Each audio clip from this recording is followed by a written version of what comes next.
Ladies and gents, I am the one and only DJ Storms. Welcome back to the channel here on YouTube.com. It is Monday, March 22nd, 2021. Thank you all for joining me on this Monday afternoon. We have a lot to discuss, as per usual. There's always a lot to discuss when it comes to pro wrestling. This is the official rewind for WWE Fastlane 2021, which of course streamed live on the WWE Network and Peacock last night, with the pre-show starting at 6 p.m. Eastern Time. Now, on paper, I said it had the potential to be a fairly decent wrestling show if they played their cards right. Now, there were a lot of blips. There were a lot of shitty creative decisions along the way.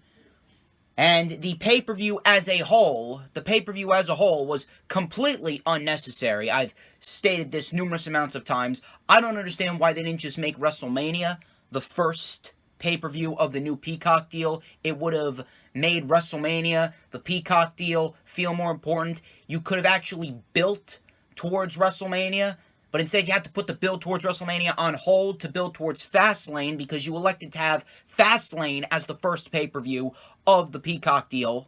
Completely fucking unnecessary. Now you got 3 weeks to build towards WrestleMania, and at the end of the day, this WrestleMania undoubtedly has had the worst build-up towards a WrestleMania that I have ever seen. Ever since I started watching wrestling all the way back in 2008, I have seen 11 WrestleManias, and this build has been the absolute worst.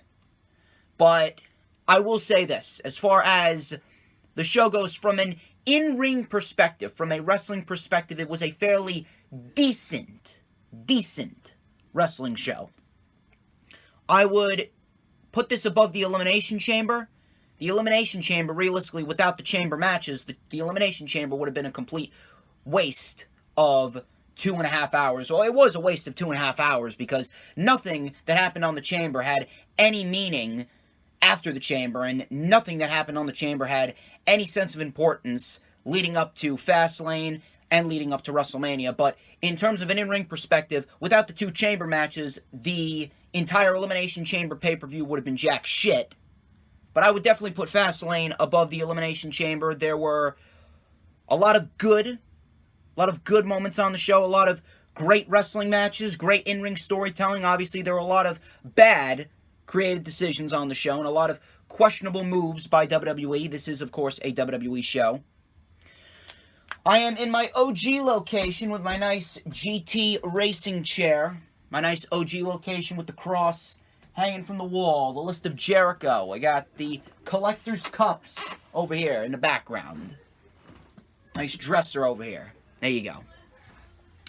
I know the lighting may not be too bad, but I am recording this right after the pay-per-view. My OG location does not have the best lighting, but this is still the rewind. This is still the DJ Storms channel. It is the best fucking YouTube channel on the face of this planet, run by me, the greatest fucking YouTuber on this planet, of course. There is nobody better than DJ Storms, and we are going to dissect everything WWE Fastlane related. It was a newsworthy show in terms of in-ring work, in terms of storytelling, and in terms of shit creative decisions. We are going to praise a lot of things. We are going to rant about a lot of things, because that's what I do.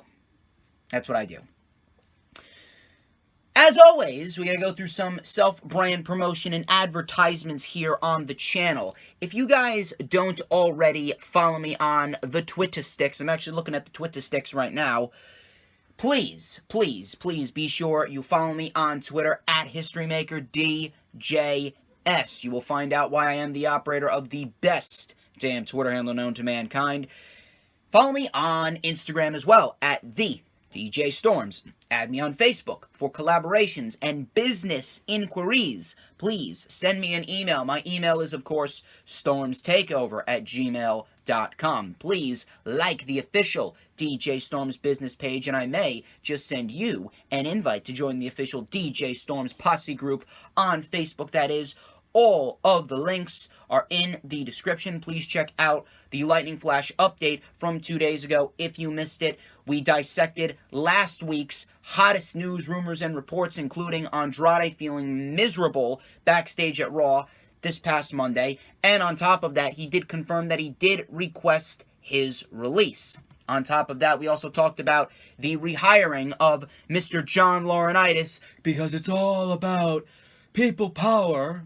We talked about why Vince McMahon rehired him, and I'm going to give you a little spoiler. It's because Vince McMahon does not want to be challenged, and he wants to be told that everything's okay. No shit.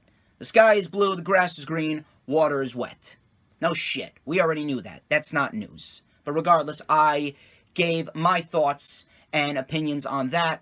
I also talked about Raquel Gonzalez possibly being the woman to defeat Io Shirai come NXT TakeOver Stand and Deliver. And I talked about WWE possibly forgetting about the leg slapping ban. We talked about that, plus the dissection of 7 weekly shows, including Raw, AEW Dark Elevation, AEW Dynamite, NXT, NXT UK, and SmackDown. So please go check that out if you missed it. We are over 6 minutes into the video as we speak. Ladies and gents, if you haven't already done so, I don't know what you are doing, but there's a little like button. It's right down there, and it's not very hard to click. All you need to do is scroll down with your mouse and click that like button, because when you click the like button, it really helps out the video. It helps me gain more eyes. It helps me gain more attention and traction, and that's what we want to do here. We want to make sure everyone knows about DJ Storm. So if you haven't already done so, please hit the like button. We got goals and expectations that we want to achieve here on the DJ Storms channel. So please, if you haven't already done so, hit the like button. The goal here is 30 likes. We were able to get to 30 likes for the Lightning Flash update, and that is doing very well. So please, if you can help me get to 30 likes here on the Rewind for WWE Fastlane, I would greatly appreciate it. Just scroll down and click that like button. Now, when you click the like button, you need to do one other thing. Well, multiple other things, but the most important thing here is when you click the like button and when you help me get closer and closer to my goals and expectations, you need to make sure you share the stream out on all platforms of social media, whether it be Twitter or Instagram or Facebook or the Tumblr or the Pinterest, because we want everyone to be notified that DJ Storms is on YouTube with his hottest new video, because we want to get as many people in here as possible. Because that will help me reach my goals and expectations of gaining as many likes as possible, because everyone wants a little piece of DJ Storms in their life. Whether it be your mothers, or your fathers, or your aunts, or your uncles, your brothers, your sisters, your grandmothers, your grandfathers, and your cousins, your second cousins, your third cousins, your fourth cousins, your 5 cousins, your 6 cousins, your dogs, your cats, and especially your guinea pigs, because I have read so many articles. I'm actually looking at an article right now on my laptop, and it reads, and I quote, "Guinea pigs are expected to live long, happy, healthy, lucrative, fruitful lives when they watch a DJ Storms production." And every single video that I upload here is a DJ Storms production. So, if you have a pet guinea pig, please notify him or her that DJ Storms is on YouTube, because you are going to want to make sure that that guinea pig gets the best life possible. You already know. Now, when you share out the stream and like the video, please make sure you keep the chat alive. Talk amongst yourselves, talk amongst me. Tell me, what was your favorite match on the Fastlane card? What was your least favorite match on the Fastlane card? Where do you think WWE is going to go for WrestleMania in terms of all the individuals that were on the Fastlane pay-per-view card? Please, I want to know your thoughts. Of course, if you haven't already done so, please, make sure you hit the subscribe button. I'm actually gaining a little bit more subscribers. YouTube actually took away like 10 of my subscribers, but I've gained 5 back, so I'm actually doing fairly well. YouTube tries to take away from DJ Storms, but DJ Storms is just so damn good that I always replenish on what is lost. You already know. But please, hit the subscribe button if you haven't already done so. I got goals and expectations in terms of subscribers, and I want to continue to gain subscribers. The more subscribers I have, the better I am off. So, when you hit the subscribe button, if you haven't already done so, be sure to hit it and hit that notifications bell with a huge coup de grace. That way you will know whenever I pop up on YouTube, because whenever I pop up on YouTube, it is the best time to be on YouTube. Even though the lighting ain't so great right now, you will be able to see this glorious sideburn chin strap combination and this beautiful mustache right here. Give me one single solitary second, as Earl Cole calls it, the magic comb.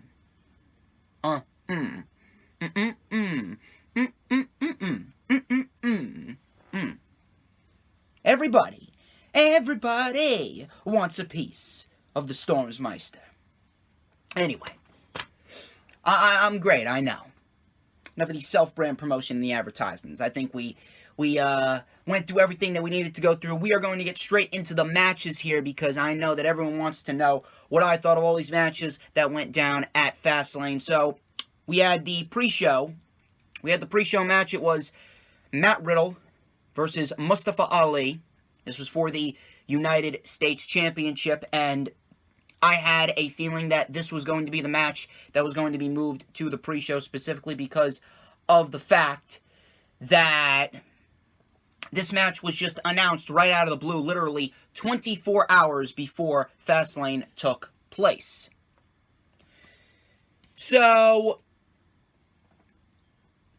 the match as a whole was actually a very nicely paced, very fluid matchup. And for a good chunk of the show, it was actually the best match of the night until Nakamura and Rollins happened.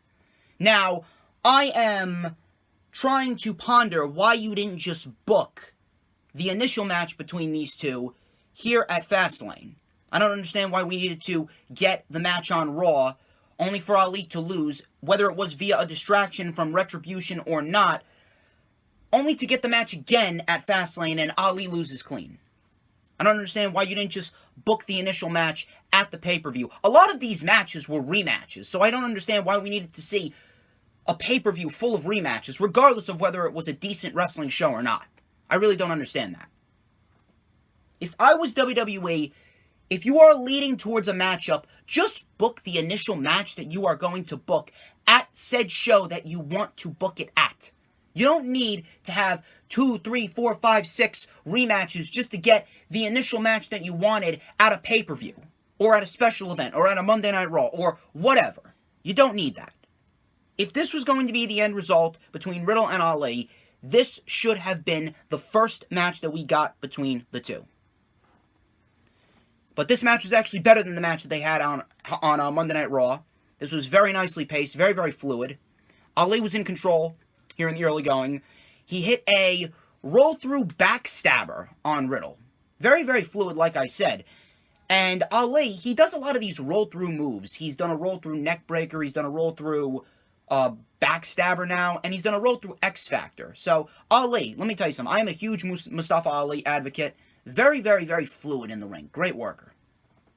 So, that was very nice. Riddle, he tried to mount the comeback, but Ali shut him down. Ali actually went for a running neckbreaker, and Riddle actually caught him mid-air in a rear naked choke. Very, very, very nice stuff right there from Riddle and Ali. They work very, very well together. So Riddle, he tried to mount the comeback. He hit an exploder suplex, a PK, a powerbomb, and a final flash knee strike for a 2. Ali was on the floor. Ali was on the floor. He was down and out. And Riddle went for the floating bro, but Ali got the knees up. Ali got the knees up. Ali then countered a suplex into a small package. Riddle actually used the momentum that Ali had on the roll-through of the small package. This was very, very nice. He rolled through on the small package, got to his feet, and hit a deadlift fisherman buster. Very, very, very nice stuff right there. Ali was able to kick out, and as Ali kicked out, he locked in the Koji clutch immediately. So this is that fluidity I was talking about. Again, they work very, very well together. I could have actually seen this match go another 5 more minutes if they wanted to. So, Ali, he locked in the Koji clutch immediately, but Riddle was able to fight out of it. Ali was talking trash to his Retribution partners. We had Riddle going up to the top. Ali was able to cut him off. Ali, I'm not sure what Ali was going for, but he got caught, and Riddle delivered a Bro Derek from the middle rope. And I think this is the first time that we've seen Riddle do one of his big moves from the middle or top rope. I think this is the first time ever we've seen a Bro Derek from the middle rope. And it was very, very nice to see it. It looked great. And Riddle pinned Ali clean. 1, 2, 3. There was no interference. No interference from Retribution whatsoever. And to a certain extent, I'm actually a little happy that there was no interference from Retribution. Riddle defeats Mustafa Ali clean to retain the United States Championship in a very good match, a very fluid, very nicely paced match. Riddle wins as expected. Afterwards, Riddle, he went to the back. Ali was ranting and raving to Retribution. He was yelling at T-Bar, T-Balls. He was yelling at Mace, yelling at Disgrace. He was yelling at Slap Nuts, Slap Balls, Jack Balls. He was yelling at him. Reckoning, a.k.a. Mia Yim, she stepped forward. Ali then screamed at Reckoning, "Get back in line." She looked at him, shook her head no, and walked away.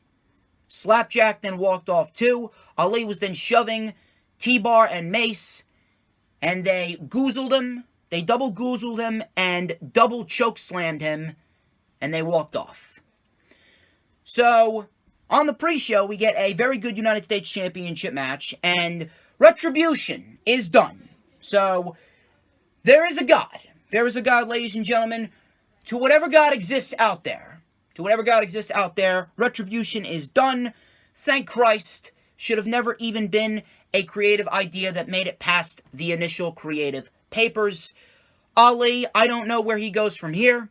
I don't know where he goes from here whatsoever. To be quite honest with you, anywhere other than going forth with this Retribution storyline is a great route for Ali. I'd take Ali going and fighting Ricochet on main event over Ali being embarrassed, standing next to a Grim Reaper Bane hybrid, fucking Shredder from Teenage Mutant Ninja Turtles, fucking Predator, Hannibal Lecter, Mia Yim, and Jason Slapdick. I'd take that. I'd take main event over that any day for Ali. And I hope that we are finally getting Dominik Dijakovic. I hope that we are finally getting Mia Yim, and Shane Thorne is going back to NXT.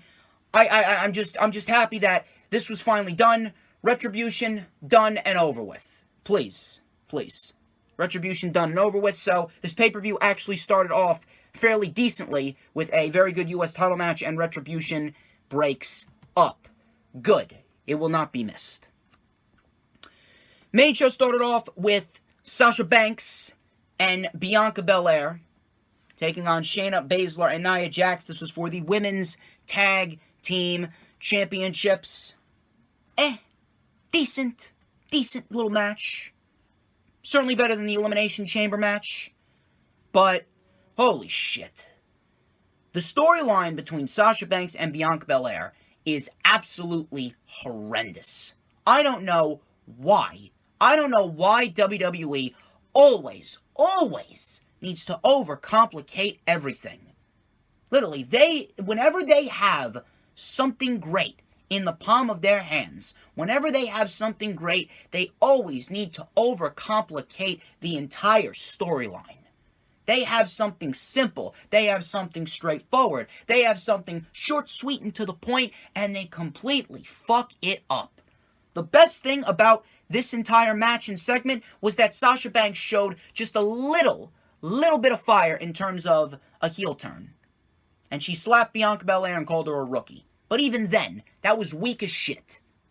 Sasha Banks should have gone full-blown bitch mode on Bianca Belair after this match. Because Bianca and Sasha were not winning the women's tag team titles. Baszler and Nia were going to retain, obviously.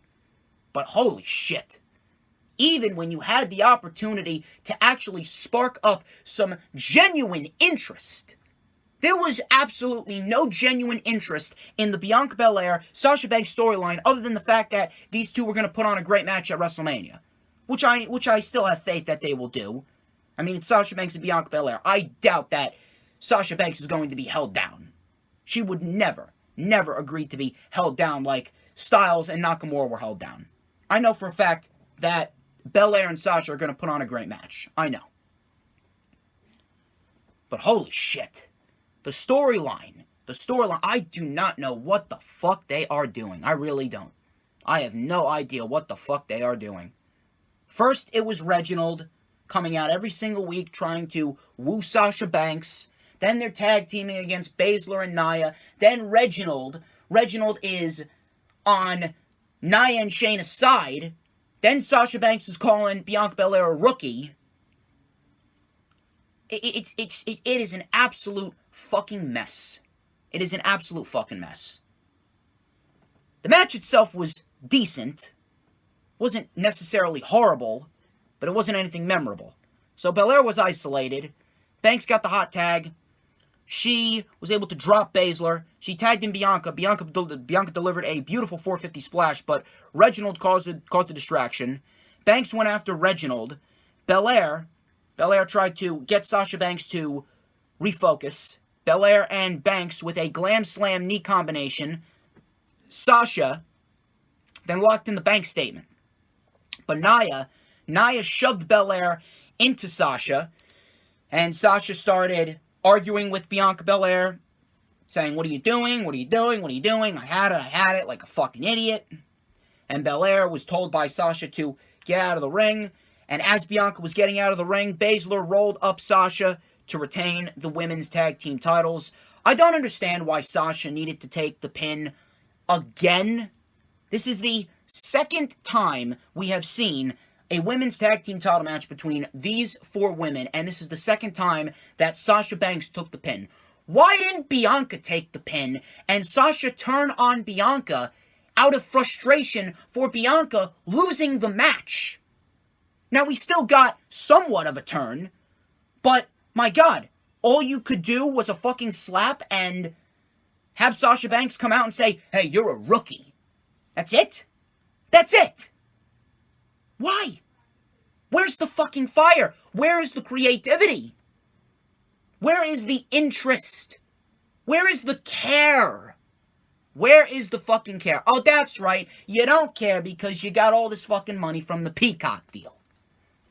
That's where your care went. Your care went down the toilet like all your fucking creative plans do whenever you decide to take a look at the current script for Monday Night Raw and you rip it up 30 minutes before the show. And you rewrite the show as the show is live on the air.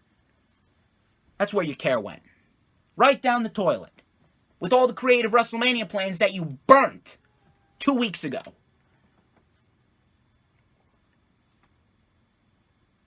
Sasha Banks slapped Bianca Belair, called her a rookie, and then she left the ring. Bianca Belair was looking around, holding her jaw, shocked.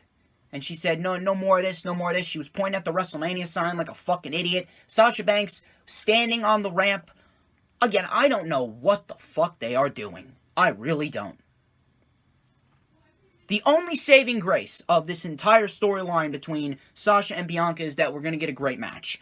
And to be quite honest with you, no matter how great the match is, I'm actually very apprehensive that they're not going to go forth with the right decision and have Bianca Belair win. You don't just have Bianca win the Rumble and not have her win at WrestleMania. I'm actually very apprehensive that they're not going to give Bianca Belair the win at WrestleMania for some reason. Before I wasn't apprehensive, but now I'm apprehensive. Just because of how poorly they have handled the storyline. I don't know what the fuck they are doing. I really don't. Decent match. Not a terrible match, but the storyline fucking sucks. They have absolutely ruined any sense of interest or intrigue in Sasha versus Belair. And the only reason why people still care is because they're just interested to see how good of a match they can put on at WrestleMania. That's it. That's it. And if this was considered a heel turn, it was a fucking weak one. Next, we went into Big E versus Apollo Crews for the Intercontinental Championship. This only went about 6 minutes, not even. Now, there was 2 outcomes that I could have seen coming from this match. We were either going to see Apollo Crews win the Intercontinental Championship, or we were going to see some type of screwy finish. Now, I thought we were going to see a DQ or a potential double countout, but we didn't end up seeing that.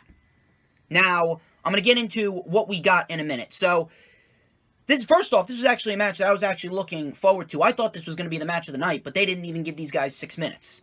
So, a brawl started out immediately. Big E with a spear right through the ropes to the floor to Apollo. He draped Apollo over the apron and delivered 2 splashes while trash talking, saying, "This is what you want, this is what you're going to get." Crews then took over with a German suplex barrage. Crews then with a very nice spinebuster followed up by a beautiful frog splash for 2. Crews then rolled up Big E. Big E reversed it. A very sloppy looking roll up, and the ref counted 3. Apollo Crews' shoulder may have looked like it was up, and he'll probably play that up come Friday on SmackDown, but holy shit, this did not come off well. I understand what they were going for, but the execution fucking sucked. This was fucking sloppy. This was all over the place. This did not resonate well. This did not come off well whatsoever. And you only gave him 6 fucking minutes. I understand what you were trying to do. You were trying to figure out a way to continue the storyline into WrestleMania because you did this unnecessary fucking pay-per-view, but oh my god, that's it? That's what you came up with? You were better off doing a disqualification finish or doing a double countout finish. And you know me, I never advocate for a disqualification or a countout finish in a title match or on a pay-per-view. I never advocate for that. But in terms of things that would have came off better, things that would have resonated better on television, that would have resonated much better than what you decided to do here. I'm not sure what happened. I'm not sure if Big E lost his footing or Apollo lost his footing. But what was done here was executed horribly. Poor as fuck. I don't know what they were going for. I'm not sure who came up with that decision, but that did not leave a good taste in a lot of people's. That left a very sour taste in my mouth. Up until this point, the show was actually decent. The show was actually fairly decent. And I'm not sure what happened. It started to dip in quality. The entire show as a whole was a roller coaster. It was up, it was down, it was up, it was down. It was good, then it wasn't good. Then it was good again, then it was bad again. The show itself, it's like WWE didn't know what they wanted to do. But this did not leave a good taste in a lot of people's mouths. I don't know what they were going for, but again, you were better off doing a disqualification or a double countout finish. So, after Big E reversed it and retained the title, immediately, Crews attacked Big E, and he delivered 2 Olympic slams while screaming, "It's not over." He delivered a 3rd Olympic slam to Big E after slapping Big E as he continued to scream, "It's not over," and the camera faded to black, getting ready for the next match. So it looks like this storyline is going to continue into WrestleMania. Like I said, you were better off doing a disqualification or a count-out finish, or you were better off just giving Cruz the Intercontinental title here and not even waiting till WrestleMania. Regardless, I do see Apollo Crews as the next Intercontinental Champion. WWE would be fucking idiotic if they did not give Apollo Crews the Intercontinental Championship, but it would not be the first time that WWE would have fucked up. So, Shane McMahon, Elias, and Jackson Riker were in the ring. Shane McMahon introduced Elias, and he actually told Elias that he was taking his place because during Shane McMahon's training earlier on in the ThunderDome, he actually injured his knee. He was on a crutch, so he took Shane McMahon's place in the match against Braun Strowman. Yes, this is a WWE pay-per-view, or it's supposed to be a WWE pay-per-view, and we're getting Braun Strowman versus Elias. Yes, Braun Strowman versus Elias. Two men who are undoubtedly the two biggest acts that have been dead for years. Braun Strowman and Elias. Two acts that have been dead for years now. They're facing off one-on-one on a pay-per-view. You really couldn't have just left Braun Strowman off the show altogether if you weren't going to do the Shane McMahon match. You really couldn't have not advertised the match if you weren't even going to have the Shane McMahon-Braun Strowman match. We already knew something was going to happen that was going to lead to a rematch at WrestleMania. Something was going to happen that was going to lead to Shane and Braun in some way, shape, or form at WrestleMania. If you were going to do what you did on Raw, fine. Even though the storyline shouldn't even be happening, but you did what you did on Raw, fine. You couldn't have just left it at that. Why did you need to make this match? If there was one match, if there was one match segment, if there was something that could have easily been taken off the show, it was Braun Strowman and Shane McMahon. It was Braun Strowman altogether. No one gives a shit about Braun Strowman. I have scrolled up and down my Twitter timeline. I have not seen one positive remark about Braun Strowman in God knows how fucking long. Not one. As far as Elias goes, some people still like Elias. It's because, these people are fucking idiots because they still think his gimmick is great. Even though he has done nothing but the same fucking thing over and over again. He comes out to sing a song, then he gets interrupted. He has a match, and more likely than not, he loses. So who cares? This match didn't even go 5 minutes. Went 5 minutes too long. I don't understand why this match didn't go 30 seconds. You really couldn't have not done this match. You really couldn't have given 10 more minutes to Cruz and Big E, and then you could have done what you did at the end of that match, and then you could have done a double count-out or a double disqualification. You really couldn't have taken this match off the show and given 10 more minutes to Big E and Apollo Crews because they have the second best storyline in all of WWE right now, right next to Roman Reigns and what he's doing as the Tribal Chief. You really couldn't have given a little more time to Apollo Crews and Big E, considering that they're actually making the Intercontinental Championship feel important again? But you deem Braun Strowman and Shane McMahon and this worthless feud, you deem that more important. You deem that worthy of a pay-per-view spot instead of giving 10 more minutes to your Intercontinental Championship match. Good job. And then you wonder why you have lost 3+ million consistent weekly viewers since 2014. Then you wonder. So Elias took advantage after Riker caused a distraction. Elias had a chop block, DDT, and a diving elbow. That only got a 2 count. Braun Strowman with a one-armed powerbomb, and he won with a power slam, and he walked away, and that was pretty much it. Went 5 minutes. Undoubtedly the worst match on the card. Now, up until this point, the show was absolute shit. Outside of Riddle and Ali, the show was absolute shit. Then we get Seth Rollins versus Shinsuke Nakamura. And this was a match that I was actually looking forward to, and it did not disappoint. Seth Rollins and Nakamura delivered a very good wrestling match.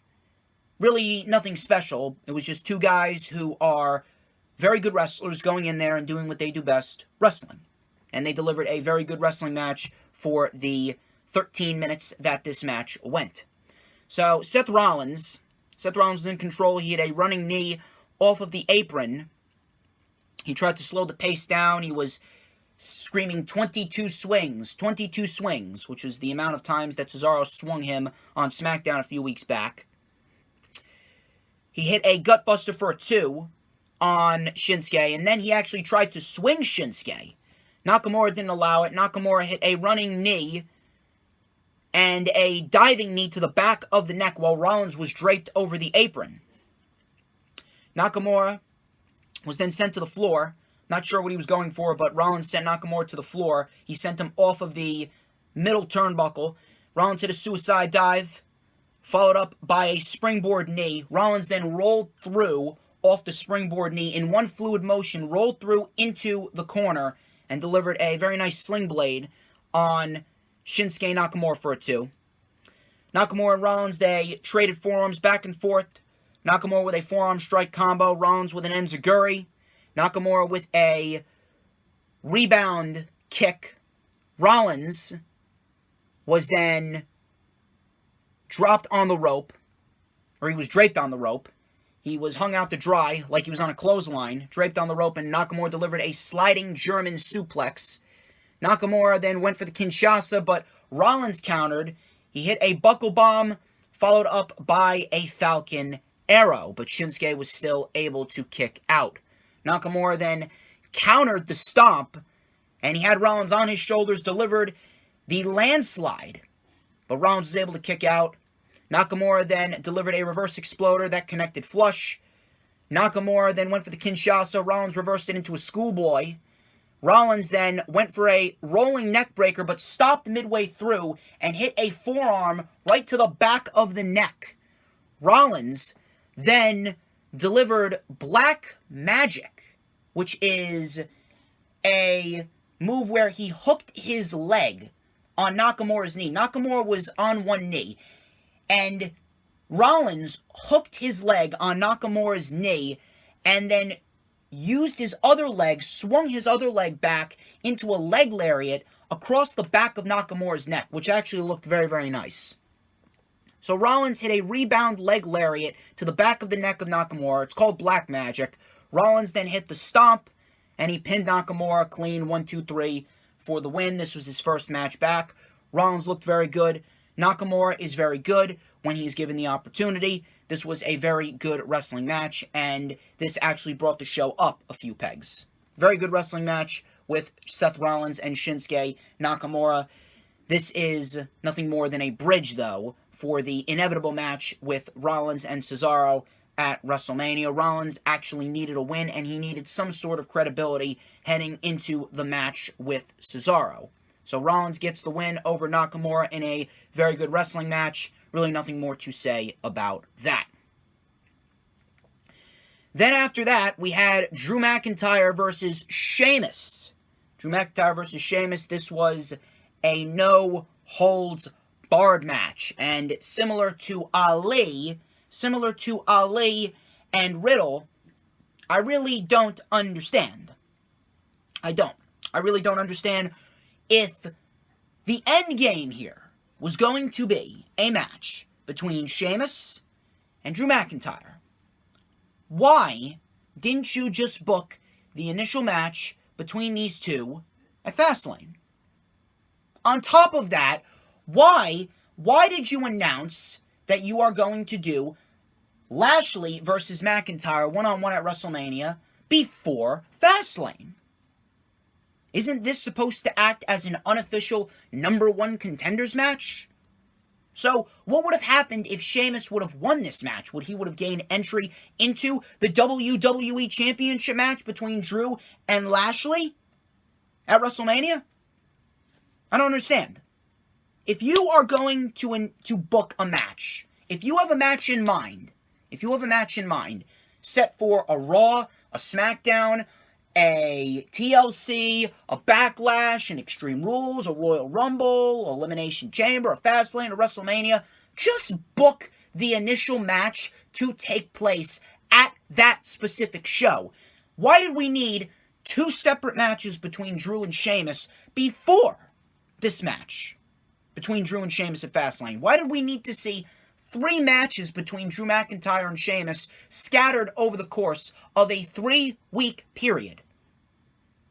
Why was it necessary to see Drew McIntyre and Sheamus fight 3 times within the course of 3 weeks?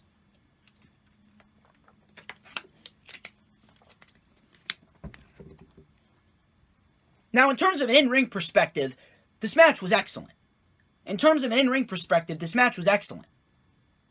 McIntyre and Sheamus, they tried their damnedest to mimic what Kevin Owens and Roman Reigns did at the Rumble. Now, they did not even come close to what Kevin Owens and Roman Reigns did at the Royal Rumble, but it was a very admirable job, I will say, from Mr. Sheamus and Mr. McIntyre.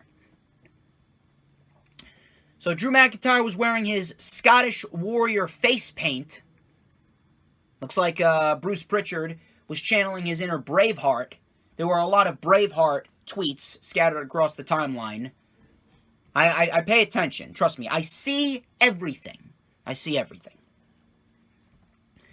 Now, I'm not sure what you guys thought of it, but I didn't really mind it. I didn't really give a shit. It was just kind of a non-factor to me. I didn't really care whether Drew McIntyre had face paint on or not. It was just, it was just a shrug of the shoulders shit for me. But Drew was wearing Scottish Warrior face paint. I'm not sure how you guys felt about that. I didn't really give a shit whether Drew was wearing face paint or not. I was just looking for a decent match.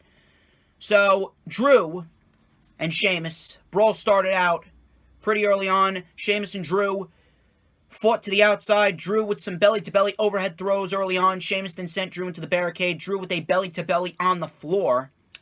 Sheamus recovered quickly. He tried to hit Drew with the kendo stick, but Drew dodged it. Sheamus then caught another belly-to-belly on the floor. These two were slamming each other hard on the floor. They were slamming each other hard, and they were slamming each other often on the floor. So Drew sent Sheamus into the steps. Sheamus then recovered and hit Drew repeatedly with a kendo stick. Drew then took the kendo stick, and he hit Sheamus with it.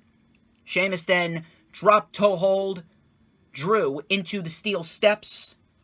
Sheamus then hit Drew with the steel steps, and he cleared the announce table. They were standing on top of the announce table. Drew was going for a future shock, but Sheamus blocked it. Drew then threw Sheamus off of the announce table into the barricade at ringside. Drew and Sheamus then brawled over the barricade into the Thunderdome. Sheamus with a suplex onto the exposed steel floor. Now, I'm not sure about Sheamus and Drew, but you could not pay me all the money in the world to take a suplex, a body slam, a belly-to-belly, any type of move. You could not pay me enough to take any type of move on exposed steel floor. So you can imagine that their fucking backs are killing them. Sheamus's back was actually cut from those kendo stick shots. He actually had a huge cut right above his right shoulder. Right under his right shoulder is a huge cut. Looked brutal there. So, Sheamus then with a suplex to Drew on the exposed steel floor out on Tropicana Field. They brawled into the platforms with the virtual fans, so similar to what Roman Reigns and Kevin Owens did on SmackDown 2 months ago. Drew was then on the receiving end of a rolling senton by Sheamus on the platforms. So that looked brutal. Drew then sent Sheamus into the virtual fans and then sent him through the virtual screens to the floor. The sparks were flying. That looked great. They had a great view of the Thunderdome, and you could see where Drew threw Sheamus into the virtual screens, and the virtual screens popped right off. Sparks were flying. Drew then rolled Sheamus back to the ring on one of those production crates. He delivered another suplex on the floor. There were a lot of fucking suplexes on the exposed steel floor. On the exposed concrete floor, excuse me. I don't know why I said steel floor. So, back at ringside, Sheamus with a bro kick sending Drew over the barricade. And then he was standing on the platform. And then he walked onto the barricade looking at Drew. He hoisted Drew up on his back. And he delivered a white noise off the barricade through the announce table. Looked great. Sheamus then put Drew back in the ring. Drew's body was lifeless. He then took a piece of the announce table. Sheamus took a piece of the announce table. And Sheamus slid the piece of the announce table back into the ring. He slid the piece of the announce table into the ring. So, Sheamus, I believe he was going for white noise on the exposed, not the exposed mat. He was going for white noise on the piece of the announce table that he brought into the ring. Drew was able to recover, and he delivered a future shock DDT onto the piece of the announce desk. Sheamus was woozy. Drew followed up with a Claymore, connecting flush. Drew pinned Sheamus 1, 2, 3, and he won the match. And this absolutely was their best match together. Out of the 3 matches that we've seen, Drew and Sheamus, this was their best match together. And absolutely, if I'm basing my stance on in-ring work, of which match had the best in-ring work, I'm going to go with Drew and Sheamus. From an in-ring perspective, Drew and Sheamus was the best match of the night. From a storyline perspective, I will give the edge to Roman Reigns and Daniel Bryan, no pun intended there. But in terms of work rate, this was an excellent no-holds-barred match. I still don't understand why you didn't just book the initial match between Drew and Sheamus at Fastlane, but then again, what do I know? And on top of that, no matter how good it was a meaningless match, a completely meaningless match because Drew McIntyre was going to get Bobby Lashley at WrestleMania regardless. So I really don't understand what the point of having this match was. Regardless, this was an excellent match, and Drew McIntyre wins, rightfully so. This match and Rollins and Nakamura really brought the show up just a little bit. And then after that, we had Alexa Bliss versus Randy Orton. And I knew for a fact that this was not going to be a legitimate wrestling match. And lo and behold, I was right. I mean, come on. When am I not right? I mean, I wouldn't be DJ Storms if I wasn't always right. It just goes so well with me. But we get Alexa Bliss versus Randy Orton. This was not a wrestling match whatsoever. This was exactly what we all expected it to be. Voodoo, satanic bullshit galore. Voodoo and bad luck and giggling and skipping and hee hee hee hee hee hee and black goo. Black gunk being thrown up by Randy Orton. Before the match even began, he threw up black goo. So, Randy Orton, like I said, he threw up black gunk, he threw up black goo. Before the match even began, during his entrance, he was going to do his hands in the air pose. And out of nowhere, he started throwing up. And he said, "Give me a damn towel." He's throwing up in the towel, breathing very heavily, very, very angry, face all red. And he shouted, come on, Bliss." So Bliss came out wearing her typical Firefly Funhouse attire. She was laughing, smiling. Come on, Randy. Typical shit that we've been seeing Alexa Bliss do for months. So the bell rang, Orton approached Bliss, and then out of nowhere we had fire, like a line of fire come up from the ring. There were a lot of fucking camera cuts. You could definitely tell this match was absolutely pre-recorded. This match was pre-recorded so they could fix up everything and get everything in shape and fix up the ringside area and clean everything up before the main event for the Universal Championship. This was clearly a pre-recorded match. So, a line of fire came up from the ring. Orton jerked back. Orton fell back on his ass. Alexa Bliss was laughing. Orton charged at Bliss before Bliss sidestepped, and Orton drove himself shoulder first into the post. Bliss walked down.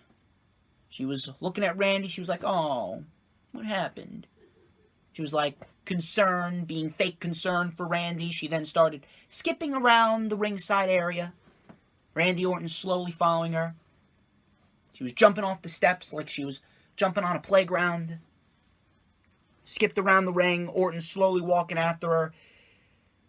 So they were on the far side of the ring. Bliss looked up and then looked down. Orton was staring right at Bliss, and production lights. Bliss with her eyes like some fucking Matilda bullshit. Have you ever seen the movie Matilda? Matilda, Miss Jenny, I did it with my eyes. Bliss looked up and looked down, and then production lights fell from the skies and almost hit Randy Orton. Randy Orton was like, are you trying to kill me? Bliss was like, ooh, so close. She laughed, got back in the ring. She was swinging on the ropes like she was swinging on a swing set. And she goes, come on, Randy. It's okay. So, Orton slowly walked back into the ring. Bliss tried to pull another fireball on Randy Orton, but Randy Orton blocked it. Bliss then sat on top of the turnbuckle. And all of a sudden you just see the ring behind Orton. The typical Undertaker, Kane coming up from behind the ring spot. A hand came up from underneath the ring. Smoke was coming out of it. I'm not sure what this hand looked like. It legitimately looked like some type of fucking demon. And Orton turned around. Orton broke free of the grip of this hand. And then fire came up from this hole. Bliss is clapping and laughing on the top turnbuckle. And all of a sudden, we see Bray Wyatt. We see The Fiend. The Fiend coming up from this smoking hole. I don't know. And let me tell you something. Here's what I will say. I am a fan of horror movies. I'm a big fan of horror movies. I am a horror movie addict. My second favorite movie of all time is The Conjuring. I love horror movies. I do. So, as a horror fan, as a horror movie addict, I gotta say, I do appreciate the time and effort that people took. Whoever did this mask, whoever made this costume that Bray Wyatt was wearing, whoever did this, I really have to say, as a horror movie fanatic, I appreciate the time and effort that they took to make Bray Wyatt look all menacing and badass. From a horror movie perspective, as a horror movie fan, it's badass. But in terms of a wrestling perspective, he looks fucking stupid. I don't know what the fuck this was. He legitimately looks like a scarecrow and one of the orcs from Lord of the Rings had a fucking baby. I don't know what the fuck they were going for. I don't know who thought that this was a good idea, but he did not look appealing at all. He looked absolutely fucking ridiculous, and not in a good way. Not in a good way whatsoever. So Orton, looking at The Fiend, this scarecrow orc hybrid love child of The Fiend,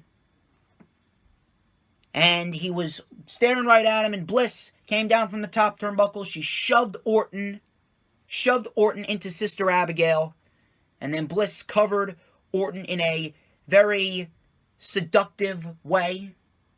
She mounted Orton in a very seductive way and covered him as the ref counted 1, 2, 3. I don't understand why the ref didn't call for a disqualification. Who cares if it's satanic voodoo bullshit? One man came up from the ring and interfered in the match. Isn't that a disqualification? Or was this also a no-holds-barred match? Were there 2 no-holds-barred matches on the show? I wasn't aware. One man that was not involved in the match got involved. I don't understand how that's not a disqualification. I think that one went right over Bruce Pritchard's head. So Bliss continued to mount Orton, and she looked up at The Fiend, clapped as The Fiend stood over her, and she continued to giggle and laugh, and that was that. Fucking horrendous. Absolutely horrendous. If Braun and Elias wasn't on the show, this probably would have been the only thing on the show that would have been a negative on the show. I don't know what the fuck they're going for, and I don't even know if they actually believe that people still care about the fucking Fiend. The majority of the community don't care about the fucking Fiend. The majority of the community don't care about Bray Wyatt, and it's not even Bray Wyatt's fault. It's WWE's fault. The majority of the community don't care, and if you do still care about Bray Wyatt, you are a part of a small minority. You are a part of a small percentage of people. Bray Wyatt, it doesn't matter what happens with Bray Wyatt. Bray Wyatt has already reinvented himself from Husky Harris twice. Bray Wyatt reinvented himself from Husky Harris as the Eater of Worlds, which WWE failed because of shit booking, and he reinvented himself as The Fiend, which WWE failed because of shit booking. If you actually believe that, if you actually think or conceive in your mind that a new mask is somehow going to have an impact on Bray Wyatt as a whole, if you actually believe that some new costume, a scarecrow orc from Lord of the Rings love child costume, if you actually believe that that is going to have a major impact on Bray Wyatt's character as a whole, you may be the dumbest fuck on the planet. You really may be the dumbest fuck on the planet. And then I got people coming in my mentions saying, oh god, well, I like this storyline. I really do. This is good. I really like this storyline. Okay, great. You like the storyline. That just makes you the dumbest fuck on the planet. And your standards are very low. Your standards must be very low. And I got some idiot saying, oh, it's entertainment. WWE's good at that. Really, they're good at that. Yeah, that's why they can't even peak 2 million. That's why they can't even peak 2 million viewers on Monday Night Raw. Sit your fucking ass down. Seriously, where do these fucking people come from? Where do these fucking people come from? Like, do they literally wait with bated breath to see what intelligent people like me are going to tweet just so they can come out of their caves for 10 minutes and gain their 15 minutes of fame by jumping in my mentions just to piss me off? If you actually believe that this storyline has any sense of relevancy on WWE television, you are completely fucking delusional. Bray Wyatt is completely dead no matter what happens. You really think that 3 months away and a new costume is magically going to undo everything that they did with the Fiend character? You really think that's going to undo what happened with Seth Rollins? You think that's really going to undo what happened with Randy Orton all the way back at TLC? You really think that's going to undo what happened with Goldberg a year ago? It's not. It's not. So what are we looking at here?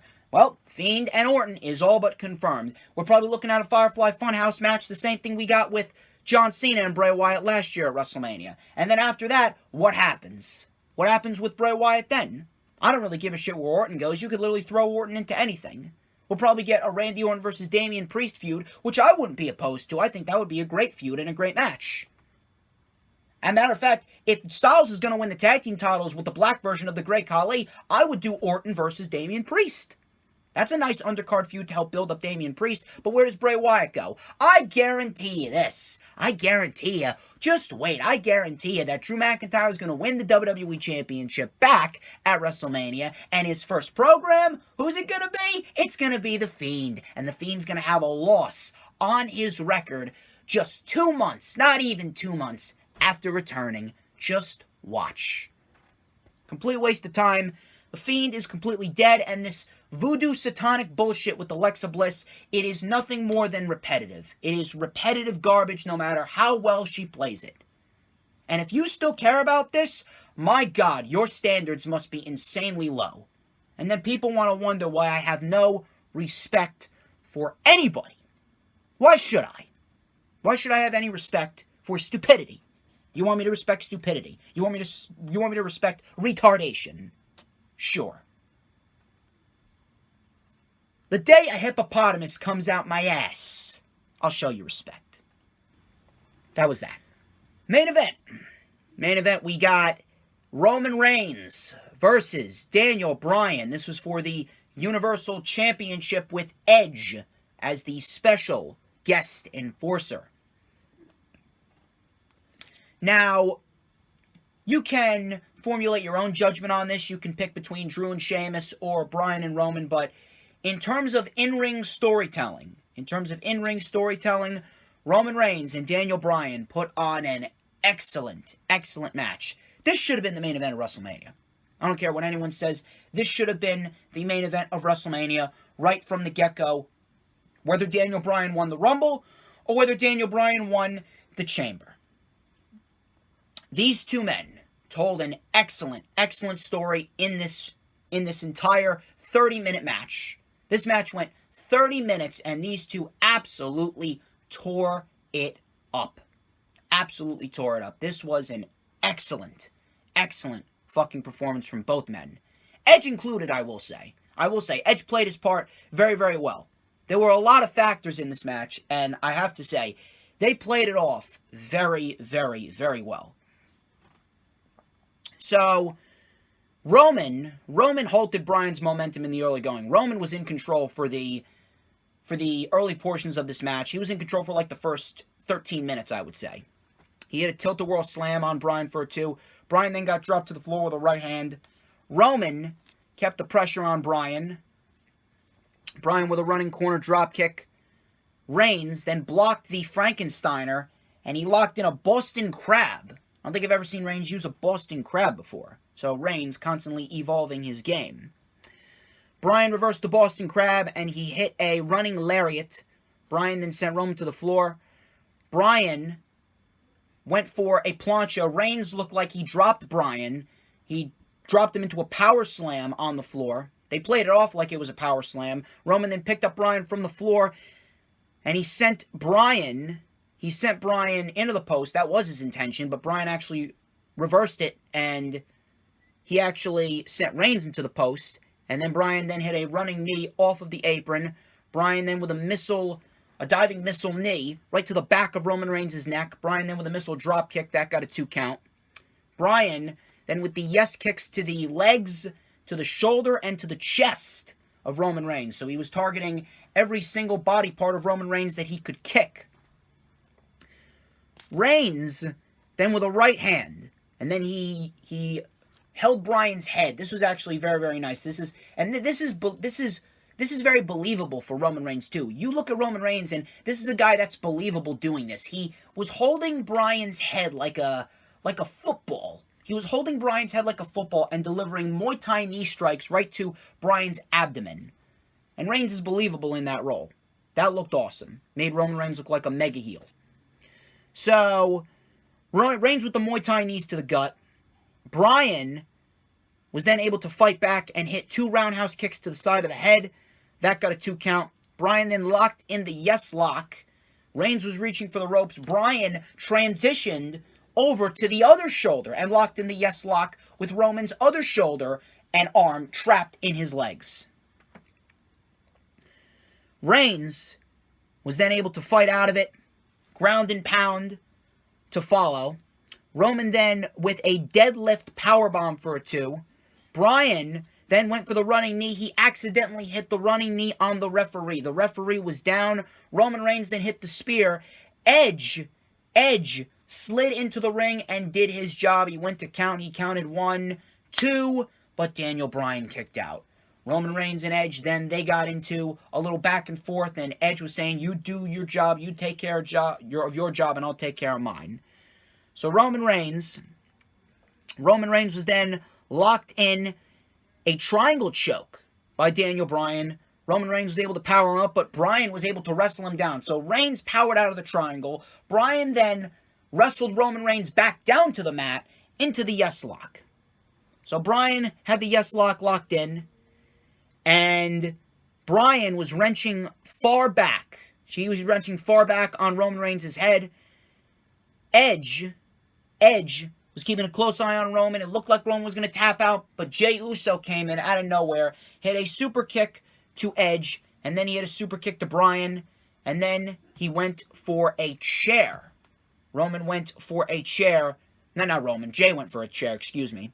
Roman was down. Jey went for a chair, and Jey went to hit Bryan, but Bryan with a running knee to Jey Uso. Bryan then hit Jey Uso with the chair, and then he went to hit Reigns with a chair, but he ended up hitting Edge in the shoulder with the chair. Reigns then with a Superman punch, he went for the spear, but Daniel Bryan reversed it. Shades of Elimination Chamber, and Bryan locked in the Yes Lock. The Yes Lock was locked in. Bryan was wrenching hard back on the neck of Roman Reigns. And Roman Reigns locked in the Yes Lock, lightly tapped. Roman Reigns lightly tapped. And let me tell you something. A lot of people are going to shit on this, but knowing that there was no referee and Edge was down, Roman Reigns doing that, that's a classic heel tactic. Because he knew. He knew the ref was down. He knew the enforcer was down. He knew. He knew that he could do anything he wanted and get away with it. Roman Reigns lightly tapped out. Daniel Bryan, this is his in. This was his in. Roman Reigns lightly tapped. Edge didn't see it. The ref didn't see it. Instead, Edge, out of pure frustration,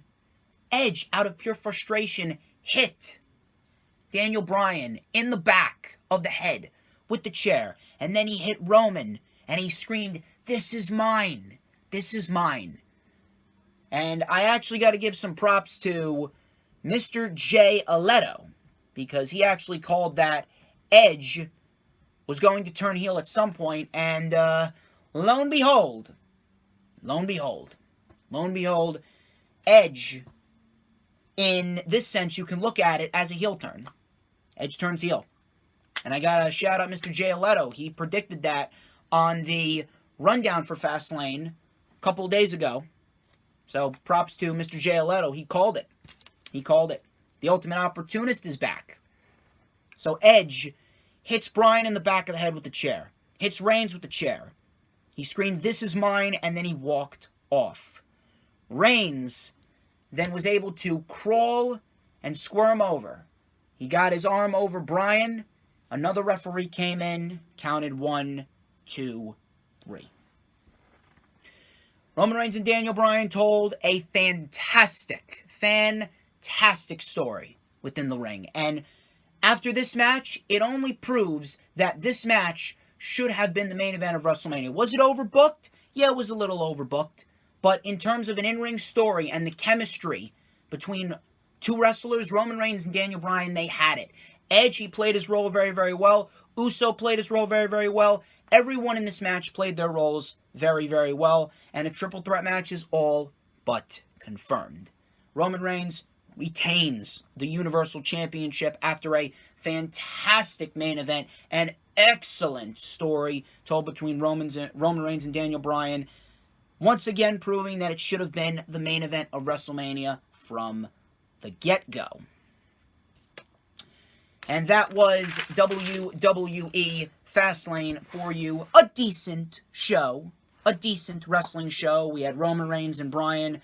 Excellent main event. Sheamus and Drew McIntyre. An excellent no-holds-barred match. Roman Reigns and Daniel Bryan and Edge, they're headed on a collision course for WrestleMania in a triple threat match.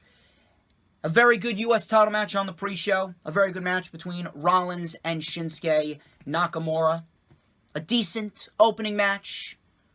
A little bit of heel Sasha Banks coming out. A little bit of heel Edge coming out as well. We got some decent wrestling. We got some decent booking. The good was good. The bad was bad. Overall, it rounded out to a fairly decent wrestling show. I would rank the show above the Elimination Chamber. And I would say that out of the 3 main roster pay-per-views, this was definitely the second best main roster pay-per-view of the year.